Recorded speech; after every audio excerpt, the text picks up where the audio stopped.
Bueno, hace rato que yo quería hablar con ustedes y en español sobre cómo funciona el proceso aquí de alfabetización de Isabela, una pasadita. Me inspiró hoy un comentario a hablar sobre eso porque hoy vi en Facebook una mamá preguntando, bueno, ¿cómo puedo hacer para enseñarle a mi hijo a leer? Él ya sabe los sonidos, en fin, y por ahí las mamás comenzaron a responder primero que no había necesidad de hacer nada hasta los 6 años. Según otra mamá por allá diciendo, no, eso el método fónico es muy, ¿cómo fue que ella dijo?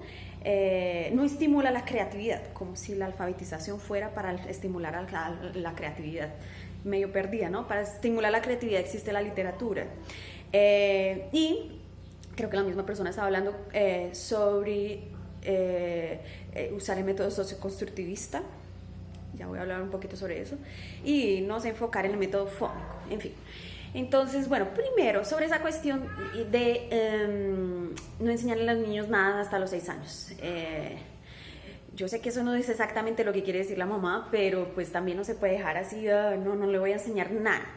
Sí, los niños están en una etapa donde ellos son libres, en fin, aquí el 99% del tiempo ellos se la pasan jugando, desordenando, haciendo igual, normal, como otro niño. Entonces, lo que es difícil es aprovechar un tiempo para organizar las ideas. Entonces, la enseñanza formal ella es a partir de los 6 años y que es cuando los niños comienzan a entrar en la parte, en la lógica, donde ya se puede trabajar una constancia, ¿no?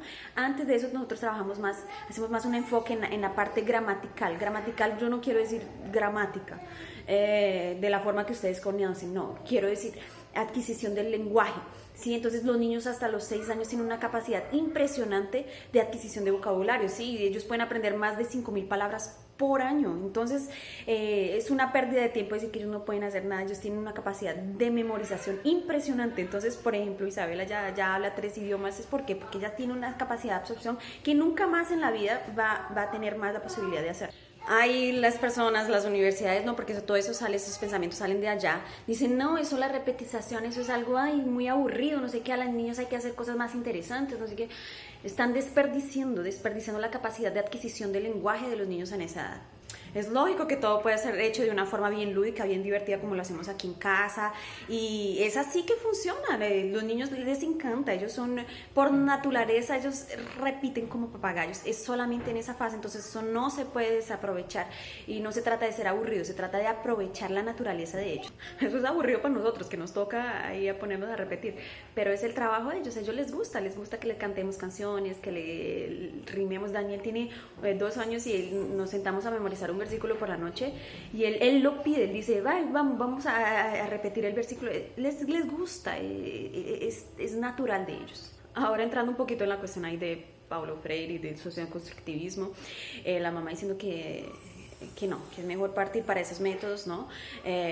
Porque partir del significado, ¿no? Crear un vocabulario. Entonces, dentro de esos métodos, tú analizas el entorno aquí de los niños. Entonces, si a mis niños les gusta Peppa Pig, entonces vamos a crear un vocabulario en torno de las cosas que a ellos les gustan. Entonces, parte del significado y no de la menor unidad del habla, que es que son los fonemas, ¿sí? Entonces, es como una escalera. Tú comienzas fonemas, sílabas, texto, hasta llegar a la comprensión del mundo, ¿no? Y ahí no, ellos quieren partir de los significados, ¿no? Ya van a entender todo y sin estudiar nunca los fonemas, ¿sí? Entonces no se puede hacer, las cosas tienen un orden. ¿Cómo vas a empezar? Y esa es una falla que yo he visto en varias pedagogas, ¿sí? Entonces ellos comienzan a enseñar palabras, entonces pata y pato, por ejemplo, esa va a ser una gran confusión de los que siguen esos métodos. ¿Por qué? Porque los niños, ellos aprenden palabras por sus significados. A veces es hasta gráfico. Entonces tú haces el dibujo de un pato y al lado escribes la palabra pato, ¿sí? Entonces ahí está, ellos se van a memorizar es algo gráfico y no es así que funciona el habla es sonido. Entonces cuando ellos vean la palabra pata y pato no la van a saber diferenciar, ¿sí? Porque no tienen ni siquiera el oído preparado para hacer esa diferenciación. Entonces, por eso la importancia de primero enseñar los fonemas, para que puedan diferenciar. Tú estás diciendo pata o pato, y después ahí sí piensas sobre el significado. Son cosas diferentes.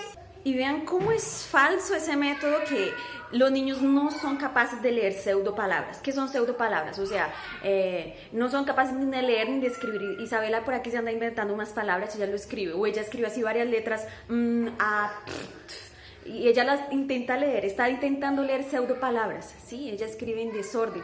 Y eso, y mira cómo eso afecta para la comprensión de realidad también, porque las personas creen que su mundo es apenas aquellos que ellos entienden, ¿sí? Cuando ven alguna cosa diferente, no saben diferenciarlo, ¿sí? Se comienza ahí desde lo pequeño, no sé si me estoy haciendo entender, pero esa comprensión de lo pseudo, de lo falso, comienza también en la alfabetización. Entonces el niño tiene que saber leer la palabra pato, pete, pita, todo lo que sea, no solamente la palabra pato, ¿sí? Y por eso es que se parten de los fonemas. Y por último, ahí para responderle a la mamá, bueno, no sé si estará viendo, si va a ver, en fin. Pero, ¿cómo continuar? El niño ya sabe los fonemas, ya se sabe las letras. Es muy diferente saberse el nombre de las letras, ¿no? A, B, C, a saber el sonido de las letras, ¿no? A, B, K, ¿sí? Si el niño ya sabe todos los fonemas, entonces, ¿cómo hacer que las junte, ¿no? El famoso blending words together. ¿Cómo vamos a juntar esas palabras, ¿sí? Yo hice un curso, ¿no? El profesor Carlos Nadalín explicó un poquito, ahí él habla sobre un poquito de la noción de música, tal. Yo les voy a contar lo que yo hago particularmente que ha funcionado conmigo. Hay varias formas, hay varios métodos. Estudio un poquito sobre el blending, sobre cómo juntar palabras. Pero cuando cuando el niño ya tenga todos los fonemas, partan después, pues no todos, no, porque también, pero cuando ya tenga una buena base, yo como les estoy haciendo, yo estoy comenzando, ella ya consigue discriminar los sonidos, ¿no? Por ejemplo, discriminar el B del P. ¿Cuál es la diferencia entre la B y la P? Isabela ya tiene que tener eso. Ya tiene que tener una buena conciencia fonológica para poder partir entonces al blending, a juntar las palabras. Entonces vamos a pensar en la palabra gato, en inglés cat, ¿no? Entonces se escribe K-A-T. Yo siempre le pregunto, bueno, la palabra gato, cat, dila despacio, un trabajo de sintetizar, K-A-T, hacer ese trabajo, K-A-T. Ella solita, yo le pregunto, ¿cuál es el primer sonido? Dilo bien despacio. Es el sonido, mira la síntesis que está haciendo. El segundo, muy bien. Y el último, entonces ella ya consiguió hacer esa síntesis para después poder hacer el análisis, que es el proceso de lectura. Está analizando lo que está sintetizando. ¿Qué es eso? Cat. Es un gato, ¿sí? Ahí ya llegó a la comprensión, al significado, al tan querido significado, ¿sí? Entonces, ese proceso de análisis y síntesis precede, es anterior al de adquisición del significado. Entonces por eso no se puede partir de un vocabulario, no puede decir, mi niño ya sabe tantas palabras. No es así que funciona la lectura, ¿sí? Es una comprensión del todo. Entonces, esa es la forma que nosotros hacemos, los deditos, eso yo me la inventé, pero eso no es inventado del nada, es una serie de lecturas, de cosas que nosotros hemos hecho, que yo he estudiado, de cursos, en fin. Pero pues ahí les dejo el consejo, es algo mucho más profundo, entonces hay que aprender a profundarse en este tema si tú pretendes educarlo en casa, alfabetizarlo en casa.